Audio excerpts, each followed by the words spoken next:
श्री हरि भक्ति भक्त भगवंत गुरु चतुर्नाम बब एक, जिनके पगवंदन किए नासहि विघ्न अनेक। वात्सल्य की प्रतिमूर्ति, जिनकी वात्सल्यमयी छत्र छाया में हम लोग सब आनंदित होते हुए सनातन वैदिक संस्कृति के प्रचार प्रसार में उनके आशीष से जुड़े हैं। ऐसे परम वंदनीय परम पूज्य श्री रमण रेती वाले महाराज जी मंच पर विराजमान, सर्वशास्त्र निष्णात, धर्मशास्त्र और नीति के परम पुरोधा श्रीमद जगतगुरु मलुक पीठाधीश्वर पूज्य महाराज श्री डॉक्टर राजेंद्र दास देवाचार्य जी महाराज, विराजमान समस्त संत वृंद, विद्वत वरेण्य महानुभाव, भगवत चरणानुरागी श्रोत्री वृंद, स्नेहमयी भक्तिमती आदरणीय मातृशक्ति, श्री गोविंद की महती कृपा है। मेरे परम पूज्य शिक्षा गुरुदेव श्रीमद् भागवत के सचल विग्रह, परम वंदनीय वैकुंठवासी परम पूज्य श्री गुरुदेव स्वामी रामानुज प्रपन्नाचार्य जी महाराज के 23वें वैकुंठोत्सव की पवित्र वेला पर पूर्व महाराज श्री की करुणामयी कृपा और अहितु की कृपा के फलस्वरूप इस वर्ष हम लोग श्रीमद् भक्तमाल जी का पावन आनंद उत्सव मना रहे हैं कथा प्रवचन में। और पूज्य मलुक पीठ वाले महाराज जी की तो अहेतु की कृपा हम लोगों पर है, संस्थान पर है। करीब 4 वर्ष पूर्व आप श्री ने अनंत कृपा करते हुए भागवतामृत का पान कराया था। और गत वर्ष मैंने ऐसे ही निवेदन किया, प्रार्थना की कि समस्त कृष्ण प्रेम संस्थान और भक्ति पथ सेवा ट्रस्ट के परिकर भक्तों की अभिप्सा है कि इस बार आप श्री के मुख से भक्तमाल श्रवण का हमें सौष्ठव सौभाग्य मिले। आप श्री ने तुरंत स्वीकृति दी और कहा गुरुदेव का उत्सव है। रात्रि को 1:30 बजे ही पूज्य श्री आए हैं और ये समय आपने बिल्कुल निकाल के रखा। बड़ी व्यस्तता आपकी रहती है। पूरा कृष्ण प्रेम संस्थान परिकर भक्ति पथ सेवा ट्रस्ट के समस्त अनुयायी गण और उपाध्याय परिवार की ओर से आप श्री के चरणों में मैं अनंत अनंत प्रणति निवेदन करता हूँ। रमण रेती वाले महाराज जी तो हमारे ब्रजमंडल के नंद बाबा हैं, हमारे भारत की विभूति हैं, शीर्ष संत हैं। उनकी कृपा का वर्णन तो मैं कर नहीं सकता। यद्यपि अभी परिक्रमा में है, 84 कोस की ब्रज परिक्रमा पूज्य श्री की चल रही है। और तो मैंने कहा महाराज जी आप 2 मिनट को भी पधारेंगे। आप श्री के द्वारा उद्घाटित कार्यक्रम तो अनंत सुख की अनुभूति हम सब लोगों को कराएगा। आप श्री भी अपनी व्यस्त कार्यक्रम से पधारे। चिरंजीव इंद्रेश उपाध्याय, उसके ऊपर तो महती कृपा है दोनों महापुरुषों की। और इनकी कृपा का ही प्रसाद है कि वे भागवत की सेवा देश विदेश में अब कर रहे हैं। मैं चाहूंगा इस पवित्र महोत्सव का शुभारंभ करने से पूर्व पूज्य महाराज श्री अपने स्त्री मुख से हम लोगों को आशीर्वचन प्रदान करें और इस मंगलमय महोत्सव का शुभारंभ करें। पूज्य महाराज श्री।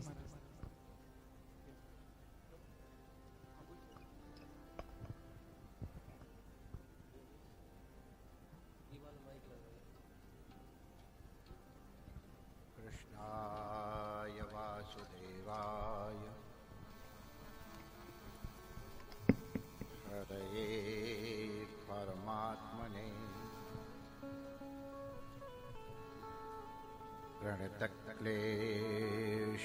प्रणतक्लेशनाशाय श्री गोविंदाय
ठाकुर हमरे सद्गुरु प्यारे, हम हैं सद्गुरु प्यारे के।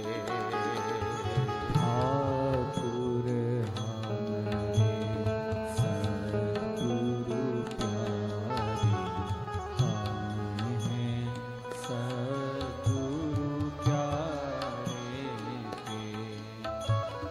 साधु सेवा धर्म हमारा, काम न दुनिया दारी से। साधु सेवा धर्म हमारा, काम न दुनियादारी से। कोई भला कहो जाके बुरा कहो, हो चुके रमण बिहारी। कोई भला करो चाहे बुरा करो, हो चुके रमण बिहारी। हम हो चुके अवध बिहारी के। हम हो चुके अवध बिहारी। हम हो गए सद्गुरु प्यारे के। हम हो गए सद्गुरु प्यारे। हम हो चुके रमण बिहारी के। रमण बिहारी। श्री रमण बिहारी लाल की जय।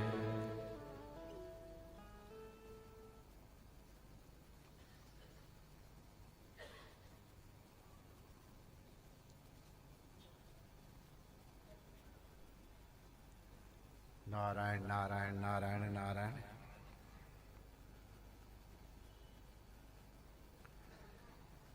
पूज्य ठाकुर जी ने भी हमको ब्रज यात्रा का स्मरण कराया। 23 वर्ष पुरुष जैसा ठाकुर जी बता रहे थे। हम ब्रज यात्रा के क्रम में ही थे और श्रोत मुनि निवास में स्वयं हमारा पड़ाव था। और आचार्य श्री ने अपनी लीला की तो ठाकुर जी को पता था हमारा उनका कितना निकट का संबंध है, हम कितना उनका आदर करते रहे। अरे भागवत कोई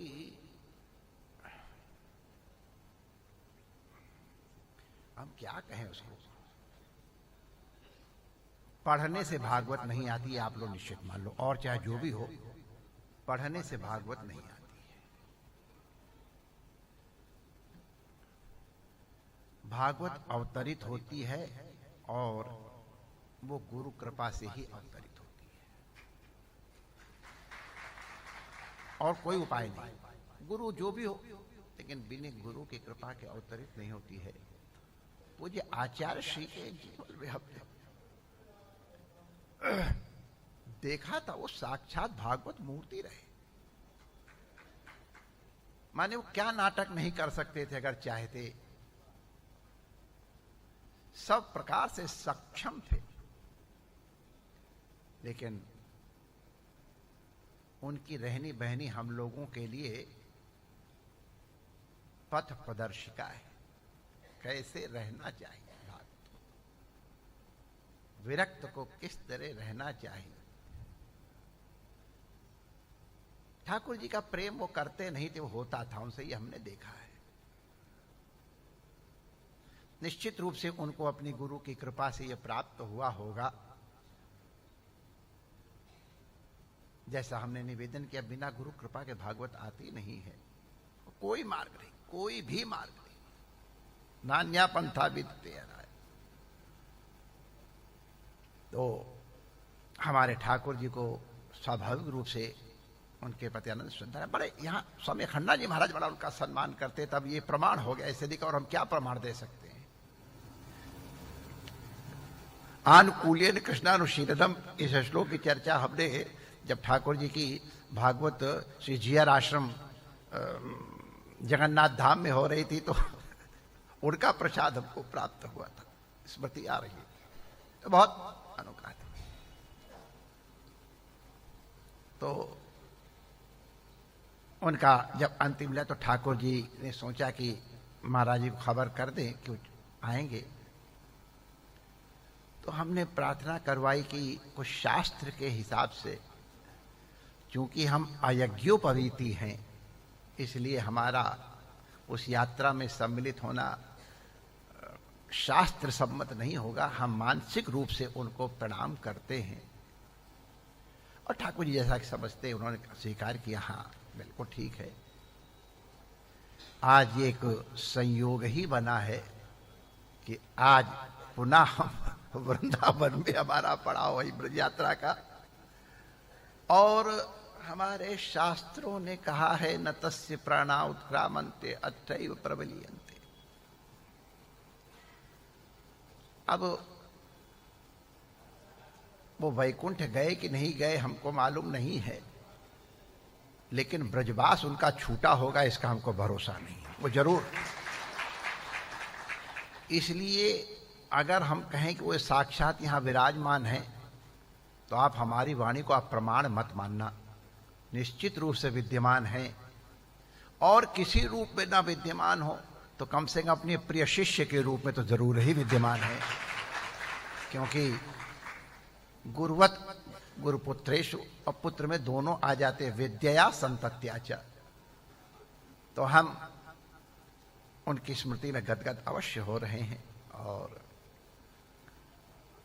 कितना अद्भुत कृपा, महाराज को ठाकुर जी को ले गए और जगन्नाथ में अपने जो उनको जीआर स्वामी आश्रम से दीक्षा भी दिलवाई। उन दीक्षा गुरु जी के भी हमने दर्शन किए थे, बड़ा आनंद। वहाँ कथा भी सुनी थी ठाकुर जी की। नवरात्रों में हम कहीं जाते रहे, लेकिन ठाकुर जी ने कृपा की। आज उनका स्मरण हो रहा है, और उनके स्मरण में भागवत प्रवचन बिल्कुल ठीक है। त्वदीयम वस्तु गोविंद तुभमेव समर्पय, ये हमारी परंपरा है। तो भक्तमाल भी भागवत है, इसको सब विद्वान स्वीकार करेंगे। जो भागवत में कहा गया है वही भक्तमाल में कहा गया, जो भक्तमाल में कहा गया वही भागवत में किसी अन्य रूप में कहा गया है। तो इसलिए इस वर्ष उनकी स्मृति में भक्तमाल का गान किया जा रहा है। और वो भी एक ऐसे, बड़ी कठिनाई होती है जब पूज्य मलुक पीठाधीश्वर जी सामने बैठे होते हैं, उनके विषय में कुछ कहा जाए तो मन बहुत करता है और संकोच होता है। लेकिन इस तरह का संतों की पर श्रद्धावान, अपने गुरुचरणों के प्रति श्रद्धावान, गुरु परंपरा के प्रति श्रद्धावान, अपनी परंपराओं के प्रति श्रद्धावान, अपने आचरण के प्रति अत्यंत सावधान, वाणी का संयम अद्भुत, इस प्रकार के समस्त गुणों से समलंकृत हमारे मलुक पीठाधीश्वर जी महाराज। और वो चाहे भक्तमाल की कथा करें, चाहे भागवत की कथा करें, वो अपने आप को कहते हैं ग्रंथ तो एक माध्यम होता है जो उनके हृदय में है, वो, और वही वस्तुता भागवत है, और वही वस्तुता अपने गुरुजनों के प्रति या जिनके प्रति उनके प्रति श्रद्धा वाक्य सुमनांजलि होती है। संयोग की बात है, आज ब्रज यात्रा में ही पूज्य मलुक पीठाधीश्वर जी पहुंचे थे, और मैंने कहा यात्रा लौट के आई है। ठाकुर जी विराजमान थे कि 2 शब्द आप आशीर्वाद के कह दो, हम लोग भतरौड़ बिहारी से लौट के आ रहे हैं। हमारे मलुक पीठाधीश्वर जी ने कथा सुनाई, आप लोग जानते हो, उसको बहुत विशेष रूप से नहीं कहेंगे कि ठाकुर जी को जब भूख लगी तो ग्वालबालों को भूख लगी तो ठाकुर जी ने कहा जाओ थोड़ी दूर पे, नाती दूर ब्राह्मण लोग यज्ञ कर रहे हैं, वहां से ले आओ। आपातकाल में ये शास्त्र सम्मत है। तो ब्राह्मण देवता चूंकि कर्म संलग्न थे, न्यस्त थे न्यास इत्यादि से, इसलिए वो कुछ इधर उधर देखते नहीं हैं। अनुष्ठान करते समय की ये मर्यादा है। जैसे जब न्यास करके जप कर रहे हो, न्यास करके पाठ कर रहे हो, न्यास करके अभिषेक आदि कर रहे हो, तो इधर उधर अवलोकन नहीं करना चाहिए। चित्त की वृत्ति वहीं केंद्रित रखना चाहिए जो अभीष्ट है। तो इस दृष्टि से उन ब्राह्मण देवताओं ने न हाँ किया न ना किया। हाँ करते हैं तो भी नियम भंग होता, शास्त्र की मर्यादा भंग होती है, और तो ना उन्होंने हाँ कहा न ना कहा। और हमारे मलोपीठाधीश्वर जी एक बड़ा बढ़िया श्लोक कहते हैं कि क्या अभी शाम को खवाए के भेजी और भोरे आए ठड़ी, मौत से भूख बड़ी। साथ सवाए खवाए के भेजी और भोरे आए खड़ी। तो भूख की क्या स्थिति होती है वो अब हमको पता है, क्योंकि हम भुक्त भोगी है। और जब भूख लगी होए और कोई बाधा तो गुस्सा कितना आता है, और पता नहीं आप लोगों को मालूम है कि नहीं, हमको मालूम है। तो वहां भूखे ग्वाल बाल गए ब्राह्मण देवताओं से मांगने के लिए, और जब वहां से कुछ नहीं मिला, इतनी दूर चल के मेहनत करके गए भूखे प्याज, और फिर भूखे आए, तब कितना क्रोध आ रहा होगा। अब वो क्रोध किस पे उतारा होगा उन्होंने? दी लाला को बढ़िया बढ़िया छाट छाट के ब्रजवासी वाली अमृतमयी वाणी, खूब गरी आया होगा। सारे तू अपने को ब्रज राजा भरे सतवारे हुक्म सारे तेरे बाप का घर दरबार बजा दिया, खूब प्रेम से गाली सुनाई। जब थोड़े गाली सुना के जब थोड़ा ठंडक आई तो ठाकुर जी ने कहा तुम गए किसके पास थे? जब गए थे पंडित बाबा। तो हमारे गोपाल विलास में आचार्य जी ने पंक्ति बड़ी बढ़िया लिखी है। उनका बैल दूध नहीं देवे भैया, दूध देती हैं मित्रों गैया। तुम बैलों के पास गए थे, गैयन के पास जाते। जाओ अब जाओ बा खिलाओ जाकर के। अब लाला जब से कही तो फिर मैयन के पास गए। तो यज्ञ में यज्ञ पत्नियों के लिए एक अलग व्यवस्था की जाती है उसको। तो वहां वर्णन किया भागवत में, जब आप चतुर्वेदियों के यहाँ जाते हैं उनके किसी कार्यक्रम में, तो वो देखने को मिलता है। भागवत लिखा वो पूरी ऊपर से नीचे तक स्वर्ण से जड़ी हुई थी। और ये चतुर्वेदियों के यहाँ घूरा ढेल या कोई ऐसे उत्सव होते तो हमने देखा है लिटरली जड़ी हुई होती ऊपर नीचे। तो अब आप कथा के सब जानते ही हैं, उनसे कहा वो दौड़ी दौड़ी चल दी और जिसको रोक लिया वो पहले पहुंच। वो कथा नहीं सुनानी है। खूब प्रेम से उनका स्वागत किया, ठाकुर जी को खिलाया पिलाया, वो सब कथा हम नहीं सुना। मुख्य बात जो आज सवेरे अद्भुत हमको सुनाई वो हम सुनाना चाहते हैं महाराज ने, कि जब वो ब्राह्मण पत्नियां पहुंची तो ब्राह्मणों ने अपने को धिक्कारा है। वो सब कथा हमसे बहुत बढ़िया बढ़िया ढंग से, दोनों ही श्रोता वक्ता ज्ञान निधि हम इनके सामने, तो हम क्या कहें। और ये अद्भुत बात है, एक इतने बड़े भागवत के विग्रह, साक्षात विग्रह को, साक्षात भागवत के विग्रह ही वाक श्रद्धांजलि दे रहे हैं और स्वीकार कर रहे हैं। ये अद्भुत रंग है, ऐसे ये सामान्य बात नहीं है। और हमारे परंपरा है, सनक सनंदन सनातन कुमार में चारों में से कोई इतना भी न्यून नहीं है।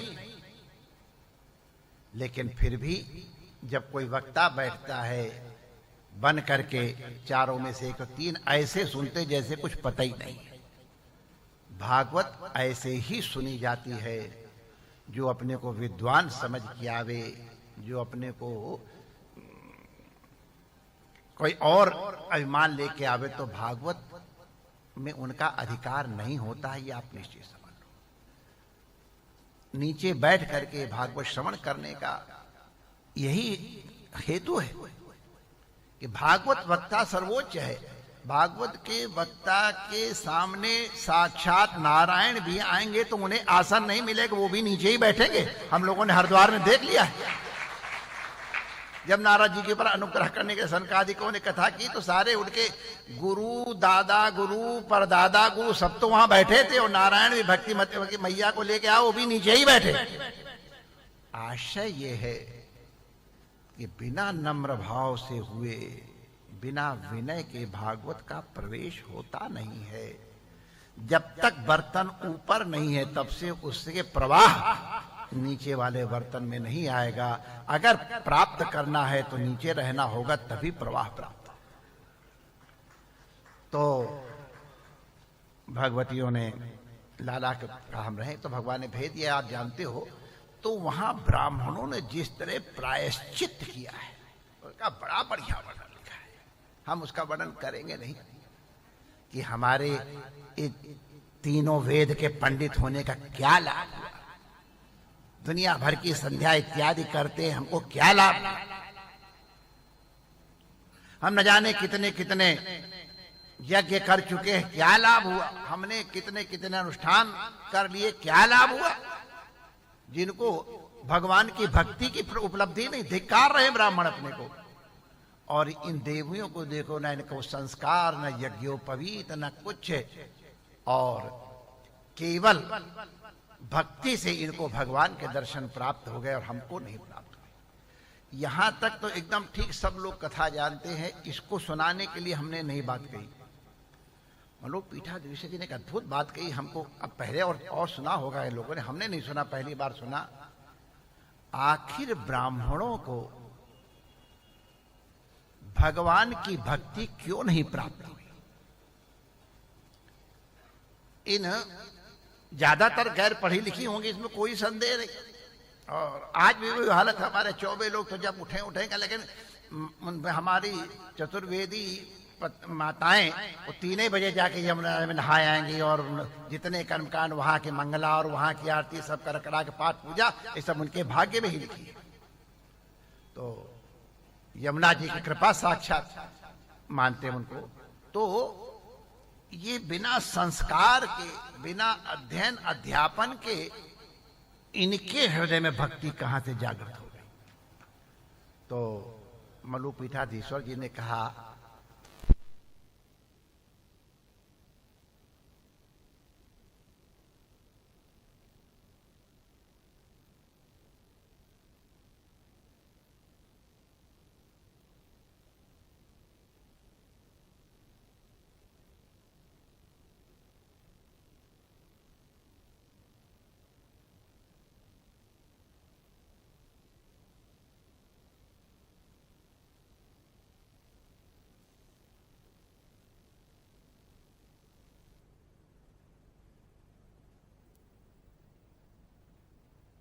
तो इनसे बात करेगी।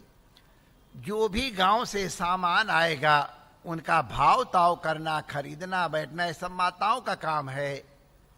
फूल बेचती हुई माताएं जो ब्रज से आती हैं, सब्जी बेचने वाली आती, दूध दही मक्खन बेचने वाली जो आती हैं, उनके माध्यम से इन ब्राह्मण पत्नियों को श्री कृष्ण चरित्र सुनने को मिलता रहा, ठाकुर जी की लीला सुनने को मिलती रही। ठाकुर जी की लीला श्रवण करने का फल ये हुआ कि बिना ठाकुर जी के दर्शन किए भी उनके हृदय में भक्ति माता का जागरण हो गया, भक्तिमती हो गई। अद्भुत बात है कि शास्त्र इत्यादि पढ़ने से भक्ति नहीं प्राप्त होती है। भक्ति तो भागवत श्रवण, भागवत माने चाहे भगवान के या भगवान के जो है उनकी कथा सुनने से ही आती है।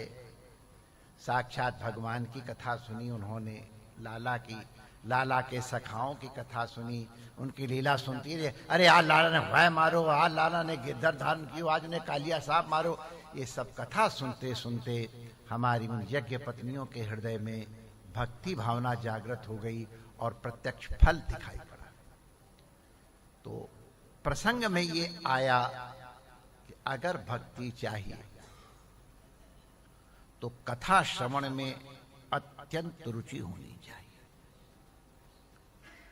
बड़े भावपूर्वक कथा सुनो, कितना भी नीरस हृदय हो वो निश्चित रूप से सरस हो जाता है। जितने वेद शास्त्र हैं उन सब का अर्थ दूसरा लगने लगता है। हमारे इतने बड़े विद्वान मधुसूदन सरस्वती पाद, जिनके ग्रंथ को वेदांत की सीमा कहा जाता है, आ ब्रह्मानंदम वेदांतः, इस मर्यादा से कि जब तक ब्रह्मानंद की अनुभूति न हो, साक्षात अपरानुभूति न हो, तब तक वेदांत शास्त्र का अध्ययन करे। और जहां तक परोक्षानुभूति की बात है तो अद्वैत सिद्धि की गौड़ ब्रह्मानंदी टीका पर्यंत जब तक अध्ययन न हो तब तक अध्ययन पूर्ण नहीं हुआ। अवधि है